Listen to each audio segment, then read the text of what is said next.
Welcome to Meena for Math. இன்னைக்கு நம்ம example 6 and 7 தான் இந்த வீடியோல பார்க்க போறோம். Now example 6 பார்க்கலாம். Find 12 times of 35 using distributivity அப்படின்னு சொல்லி கொடுத்திருக்காங்க. இந்த எக்ஸாம்பிள்ல distributivity யூஸ் பண்ணி 12 times of 35 கண்டுபிடிக்க சொல்லியிருக்காங்க. ஃபர்ஸ்ட் நம்ம என்ன பண்றோம்? இந்த 12 times of 35ங்கறத இந்த 35ன்ற நம்பரை 12 times of 30 plus 5 ன்னு distribute பண்ணிக்கிறோம். So that it will be easy to use distributivity function. So அதனால நம்ம இப்படி split பண்ணிக்கிறோம். Distributivity of multiplication over addition தான் இந்த இடத்துல யூஸ் பண்ண போறோம். Distributivity of multiplication over addition னா என்னன்னே தெரியாதவங்க மேல கார்ட்ல லிங்க் கொடுத்திருக்கேன். அதை பார்த்துட்டு வாங்க. So that இப்போ நான் சொல்ல போற சம் ரொம்ப ஈஸியா இருக்கும்.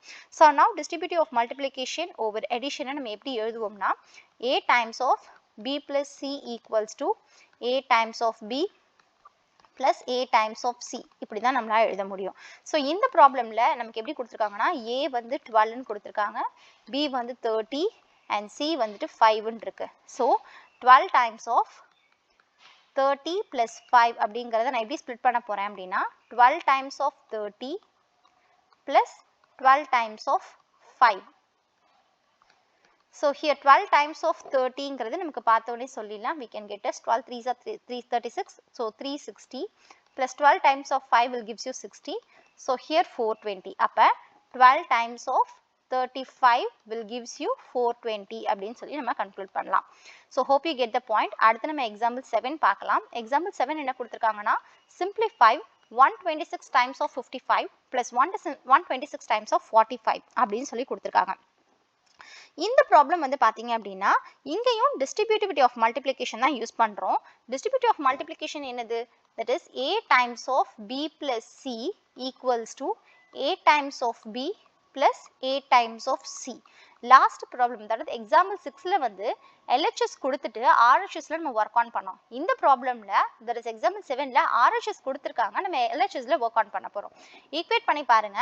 126 times of 55 plus 126 times of 45 னு கொடுத்திருக்காங்க. So clearly இதுல Aங்கிறது 126, Bங்கிறது 55 and Cங்கிறது 45.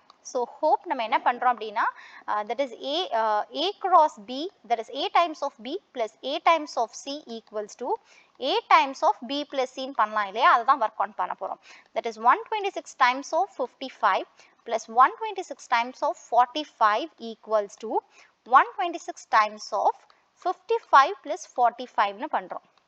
So அப்படி பண்ணும்போது we'll get 126 times of 55 plus 45 will gives you 100. So 126 times of 100 will gives you 12,600 அப்படின்னு சொல்லி நமக்கு கிடைக்கும். So பாருங்க 126 times of 55 வந்து 126 times of 55 plus 126 times of 45 will gives you 12,600. Hope you understand the examples clearly. இந்த example புரிஞ்சிருக்கும்னு நினைக்கிறேன். So example 5 பற்றி தெரிஞ்சுக்க உங்கள் வீடியோட லெஃப்டில் பாருங்க. அதே அப்கமிங் எக்ஸசைஸ் 2.2 சம்ஸை பற்றி தெரிஞ்சுக்க உங்கள் ரைட்டில் இருக்க வீடியோ செக் பண்ணி பாருங்க.